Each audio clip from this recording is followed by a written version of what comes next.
तर वादग्रस्त पोस्ट केल्यास देशद्रोहाचा गुन्हा दाखल होणार आहे। भारत पाकिस्तान तणावाच्या पार्श्वभूमीवर हा निर्णय घेण्यात आलेला आहे। भारत पाक तणावाच्या पार्श्वभूमीवर छत्रपती संभाजीनगर जिल्हा प्रशासनाने कठोर भूमिका घेतली आहे। या दरम्यान सोशल मीडियावर देशविरोधी आक्षेपार्ह आणि धार्मिक तेढ निर्माण करणारे व्हिडिओ, पोस्ट आणि राष्ट्रीय एकात्मतेला बाधा पोहोचवणाऱ्या व्यक्तींवर देशद्रोहाचा गुन्हा दाखल करण्यात येणार असल्याचा इशारा जिल्हा प्रशासनासह पोलिसांनी दिलाय।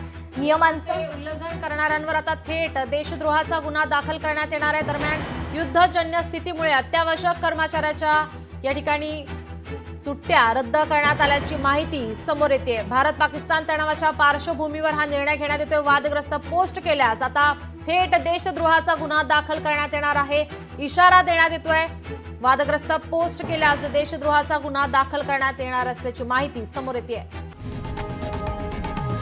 लोकशाही मराठी ऐका, पहा, जागरूक रहा।